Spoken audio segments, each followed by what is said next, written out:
Ang F2L o first two layers ay ang second step sa method na tinatawag na CFOP. Kapag natutunan mo to, malaki ang chance na bibilis ka at bababa ang times mo. Mas mabilis ang F2L sa beginner's method dahil imbis na magkaibang step natin i-insert yung corner, tapos yung edge, ay pwede na natin siyang gawin ng sabay. Ready ka na ba? Okay, let's go. Una sa lahat, ina-expect ko na marunong kang mag-solve ng Rubik's Cube, especially ng cross. Pangalawa, gamit ang beginner's method, sana kaya mo nang isolve ang Rubik's Cube in under 2 minutes. Pero kung hindi mo pa kaya, okay lang rin naman. Sinasabi ko lang to para makasigurado na hasa ka na or alam mo na kung paano gumagalaw yung pieces ng cube. Pero kung higit pa sa 2 minutes yung pag-solve mo ng cube, okay lang rin naman. Sa kabuuan ng tutorial na to, meron akong dalawang term na gagamitin, which is pair and slot. Kapag sinasabi kong pair, ang tinutukoy ko ay yung pares ng corner at edge na i-insert natin para ma-solve yung unang dalawang layer. So, itong dalawang to ay pair, itong dalawang to ay pair, itong dalawang to ay pair. So, kapag sinabi ko na blue and red na pair, ito yung tinutukoy ko. Gets ba? Ang slot naman ay yung lugar kung saan sila pupunta. So kapag sinabi ko na blue and red na slot, ito yung tinutukoy ko kasi dito dapat pumunta tong blue and red na pair. Okay? Additional lang, along the tutorial, i-mention ko rin yung term na empty slot or garbage slot. Ang ibig sabihin lang nun ay yung mga F12 slots katulad nito na wala pang laman. So ito, isa na tong solve slot. Okay? Ready? Step 1. Pagkatapos ng cross, pumili ng kahit anong F2L pair. Para gawin to, humanap ka lang ng kahit anong edge na walang yellow. So, bawal to kasi yellow-red, bawal to kasi yellow-green. Pero, pwede to kasi blue at red siya. Pagkatapos natin mahanap yung edge na walang yellow, sa case na to, tong blue and red, ay hahanapin naman natin yung white corner na kapartner niya. Sa case na to, andito siya, tong white, blue, and red. So, ito yung magkapares natin. Para pala sa tutorial na to, gagamitin ko tong cube na to para mas madali nyong makita kung ano yung corner at edge na tinutukoy ko. Pero may apply din sila lahat sa isang regular na Rubik's Cube. Step 2. Pareho ba silang nasa upper layer? Ang tanong na kailangan nating sagutin ay, pareho bang nasa upper layer yung corner at yung edge? Kung yes yung sagot mo, proceed to step 3.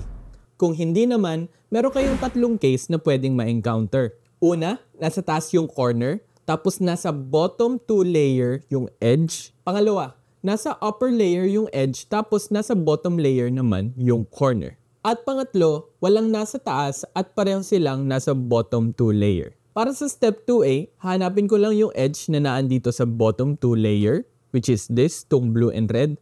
Tapos, itataas ko lang siya na parang ganito, pero habang ginagawa natin to, nasisira natin yung cross. So, naapektuhan tong buong layer na to. So, pagkababa ko ng cross, i-move ko tong blue at red, papunta dito sa gilid, tapos ibababa ko yung cross. Ayun, pareho na silang nasa upper layer. Para sa step 2B, kung saan nasa taas yung edge, tapos nasa baba yung corner, kailangan lang nating itaas yung corner sa upper layer. So, gagawin natin yun na parang ganito. I-move ko siya pataas. Ngayon, nasa upper layer na siya, freely to move. And then, saka ko siya ibababa. Step 2C, kung saan parehong nasa bottom 2 layers, yung corner at yung edge. Para sa step na to, pagsasamahin lang natin yung ginawa natin sa step 2A at step 2B. Itataas natin yung edge na parang ganito, iisod pagilid, and then ibabalik yung cross. Para sa corner, ganun din. Itataas natin to. Habang ginagawa natin tong move na to, nasisira natin yung cross. So make sure na pagbaba natin, so i-move natin tong corner at edge dito sa gilid.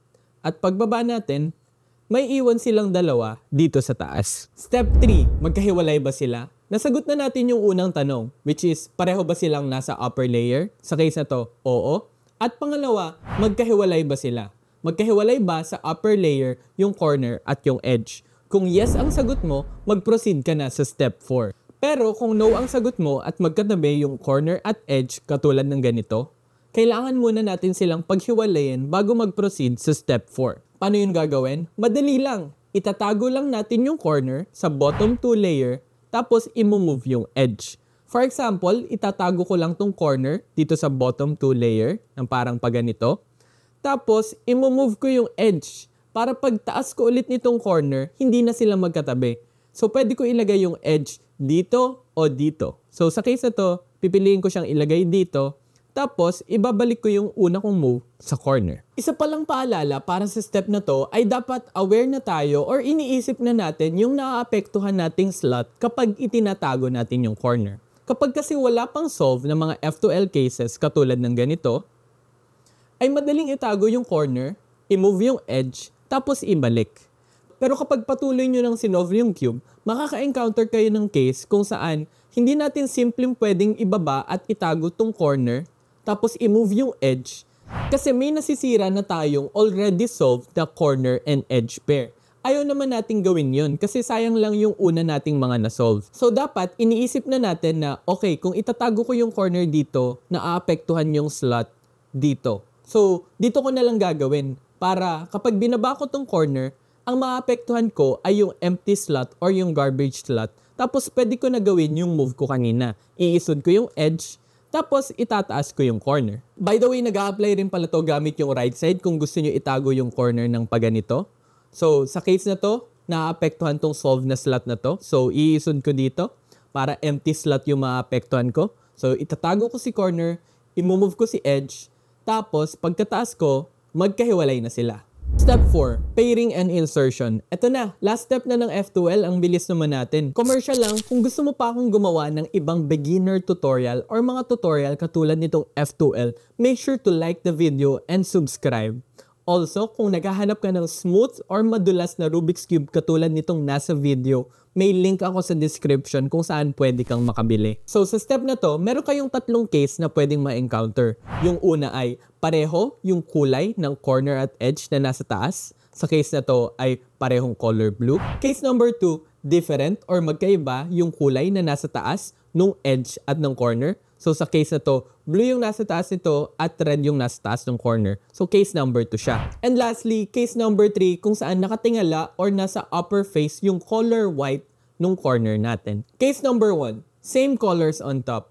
Ang goal natin ay magmukhang ganito yung pair. Kung saan pwede natin siyang i-insert ng parang ganito. Para magawa yun, for example, ganito sila from step 3 na magkahiwalay, ay itatago lang natin yung corner. Parang ganito. Isa palang side note para sa step na ito, kapag tinatago nyo yung corner sa case number 1, ay make sure hindi pupunta sa baba yung white na color ng corner natin. So kapag tinago ko siya, mali yung paganito kasi tutungo yung corner. Like mapupunta siya sa baba. Dapat pag tinago ko siya ay paganito lang. Tapos kapag ginawa ko yun, iniisip ko na yung original position niya ay naandito. So kailangan kong itabi tong blue and red na edge dito para pagtaas ko nung corner ay magkatabi o paired na sila. Kapag magkadikit na sila, katulad ng ganito, madali na lang natin silang may insert ng sabay dito sa F2L slot nila. So iisod ko lang siya pagilid, parang ganito, itataas, and then ibabalik. Tapos ibababa ko na tong cross edge na to. Ayun, solve na natin yung F2L slot. Para sa mirror case naman kung saan kanina kasi nasa kaliwa yung white natin, ngayon nasa kanan. Same lang din, hindi natin itatago si corner na tutungo yung white na parang ganito, mali yun. Dapat itatago natin yung corner kung saan nasa side pa rin siya. So sa case na to, itatago ko yung corner ng paganito, and then i-move ko yung edge kung saan pagtaas ko nitong corner, magkatabi na sila. So i-move ko tong edge dito, and then itataas ulit tong corner piece. Okay ba? Same lang din dun sa kanina, haharap tayo ng paganito, i-move siya sa gilid, itataas tong face na to, tapos ibabalik siya, and then pagkababa natin itong white-blue na cross edge, solve na tong blue and red na pair. Case 2, different colors on top. Sa step naman na to ay kailangan natin masigurado na wala sa opposite ng white yung edge. So sa case na to, since nasa face na to yung white, bawal na naandito yung edge. Dapat andito siya, okay? So kung titingnan nyo, kung nasa right side yung white, mali na nasa left side yung blue. Dapat andito lang siya. Same with the opposite case. Pareho lang dun sa mirror case. So sa case na to, magkaiba yung kulay rin na nasa taas. So sa case na to, nasa left side yung white. Tapos nasa right side yung edge. Ayaw natin nun. Dapat yung edge ay nandito lang. Bakit hindi dito or dito? Kasi kapag dito natin nilagay yung edge, magkatabi na sila. Hindi na natin nasa-satisfy yung step 2. So dapat yung edge ay naandito. Paano natin yun gagawin? Madali lang. Itatago natin yung corner. Ngayon, I'm free to move tong upper layer para ilagay yung edge kung saan yung tamang position niya, kung saan andito. And then, ibabalik ko lang yung una kong move na pagtago ng corner. Okay, ayan na. Hindi na opposite ng edge yung white at madali ko na siyang may insert gamit tong move na to. Una, ipoposition natin yung corner sa pagitan ng dapat puntahan niya na slot. So, ito yung blue and red. So, nasa pagitan siya ng blue and red. Okay na yon. Tapos, imove natin kung saan nasa left side yung color white ng corner. Tapos, gagawin natin tong move na to. Taas, tulak gamit your left pointer finger, and then baba. Ayun, solve na natin yung blue and red na F2L. Pareho lang dun sa mirror case. Andito yung corner at andito yung edge. Itatapat natin siya dun sa slot na dapat niyang puntahan na blue and red. Pero this time, ilalagay natin sa right side yung white color ng corner. Tapos, gagawin natin tong move na to. Taas, tulak gamit your right pointer finger, and then baba. Pwede nyong paulit-ulitin yung step na yon kung naguguluhan pa kayo. Again guys, paalala lang, kapag tinatago natin yung corner, ay dapat wala tayong naaapektuhan na solve na slot. So kung itatago ko yung corner ng paganito, at iisod ko tong blue and red edge papunta dito kung saan hindi na sila opposite ng white. Hindi ko yun pwedeng gawin kasi nasisira ko tong green and orange na solve na pair. So imbis na itago ko yung corner ng paganito, ay itatago ko siya sa side na to kasi ito yung empty na slot. So itatago ko siya, i-move yung edge para ma-set up to a 3-move insert. Tapos ayun, pwede ko nang itapat si corner dun sa pagitan ng blue and red, tapos i-insert ng paganito. And lastly, case number 3. Una, hahanapin natin yung edge ng edge and corner pair, which is this one. Tapos, titingnan natin yung kulay na nakaharap sa atin, okay? Hindi yung nasa taas, kundi yung nakaharap. Sa case na to, color red. So, ima-match ko siya dun sa centerpiece na kakulay din nun. So, orange to, mali to. Green to, this is also wrong. And then, ito yung red. Tama na siya. And then, after ma-match na natin siya, titingnan naman natin yung kulay na nasa taas. Sa case na to, color blue. So, titingnan natin, nasan yung kulay blue sa left and right side. Yung blue ay nasa left side. Okay, ito na yung tricky part ng case number 3. Kung nasan yung blue or yung kakulay na color ng nasa taas, ay i-move natin yung edge away from it. So, kunyari, andito yung blue. I-move ko tong edge pag ganito, papunta sa green side. Okay? So, kung ito yung blue, i-move ko yung edge away from blue. Palayo dun sa blue. Tapos, kapag andito na siya, pwede ko nang i-move tong upper layer para mapares yung corner dun sa edge natin. So, i-move ko lang tong corner, papunta dito, katulad ng ganito. Ngayon, pair na sila. And then, pwede ko nang i-undo yung unang move, yung pag-move ko away ng edge mula sa blue, which is eto.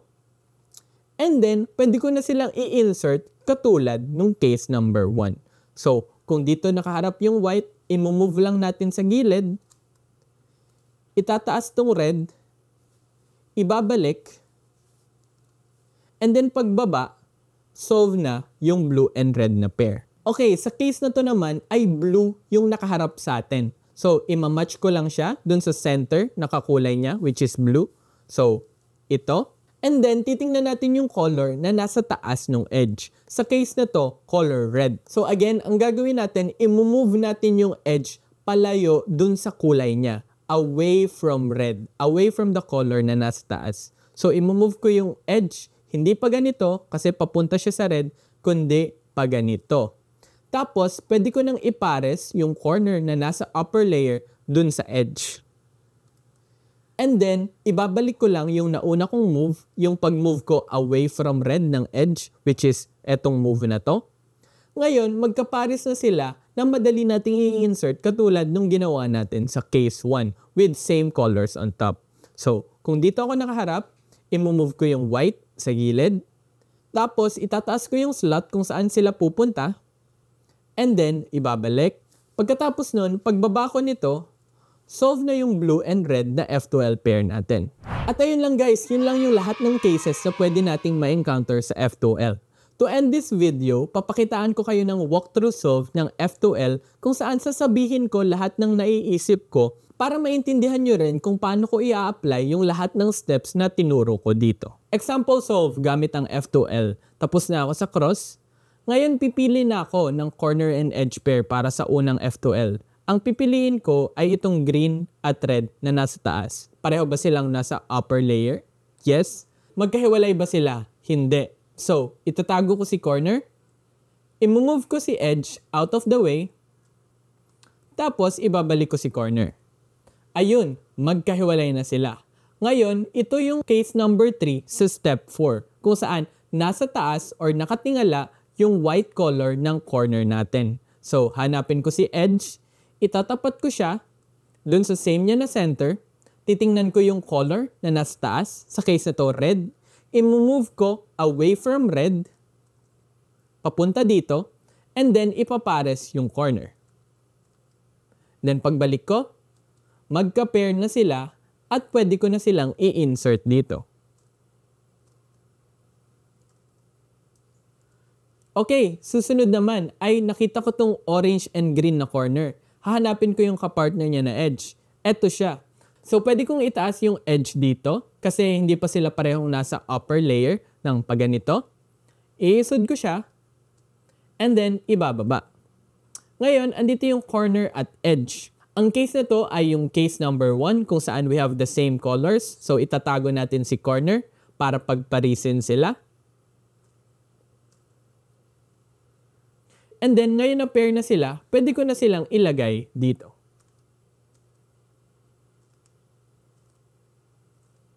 Okay, last to F2L pair. Ang susunod ko naman na napili ay itong blue and red na corner and edge pair. Nasatisfy ba natin yung dalawang tanong? Una, pareho ba silang nasa upper layer?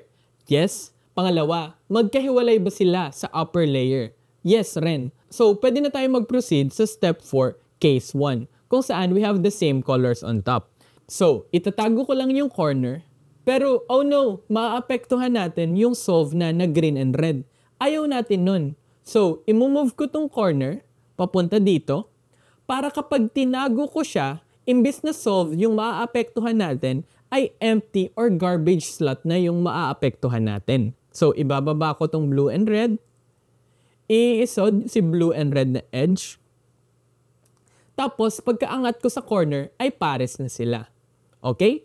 Pag ganito na yung itsura nila, madali ko na silang may insert dun sa respective nilang slot. So, katulad nito. Okay, last F2L pair na tayo. Itong blue and orange. Nasa upper layer na sila, magkahiwalay na rin sila. And for our last one, case number 2 siya where we have different colors on top. Para masatisfy yun, hindi dapat opposite nung color white si edge. So sa case na to, nasa kanan si white. Bawal na nasa kaliwa si edge. So i-move ko si edge papunta dito. Para gawin yun, itatago ko si corner. But remember, wala tayo dapat maaapektuhan na solve na F2L slot. So iisod ko dito si corner. Pwede ko na siyang itago. Tapos ilagay dito si edge. At pagkatapos nun, pwede ko nang i-position si corner sa taas ng kanyang respective slot which is orange and blue. At pwede ko nang gawin tong move na to. Since nasa kanan si white, gagawin natin si taas, tulak, baba. Ayun, na-solve na natin yung F2L. Okay guys, these are some intermediate techniques para dun sa case number 2 where we have different colors on top. Pwedeng hindi corner yung itinatago natin ng pagganito. pwede na yung edge yung minumove natin out of the way. So for example, kung gusto ko yung position nila pag ganito imbes sa pag ganito, imove ko yung edge dito, itatago ko siya dito sa likod para ang maaapektuhan ko ay itong garbage na slot. And then, ibabalik ko yung corner dito. Tapos, ibabalik ko si edge. Ayun, pwede ko na silang i-insert katulad nung kanina. By the way guys, kasabay ng release ng video na ito ay bibigyan ko rin kayo ng isang libreng diagram or flowchart para kung naguguluhan or nalilito na kayo kung nasaang part na kayo nung step or nung case, ay madali nyo dong makikita kung ano yung susunod na step at para ma-solve yung F2L case na yon. To get the free F2L diagram guide, just subscribe to my channel, follow my Facebook page, and comment here and on any of my Facebook posts, F2L guide. Tapos, i-message ko sa inyo personally tong diagram na to. At ayun guys, marunong na kayo mag-solve gamit ang F2L. If na-enjoy nyo tong tutorial na to, make sure to like and subscribe and mag-comment kayo kasi kung hindi man ako makasagot kaagad, makasisigurado ako na meron ding isa pang random cuber na pwedeng sumagot sa mga tanong nyo regarding this video. Thank you so much guys. Make sure to follow the instructions to get the free diagram for F2L guide and comment down below kung ano pang mga videos ang gusto nyong makita mula sa akin. Ayun lang, peace!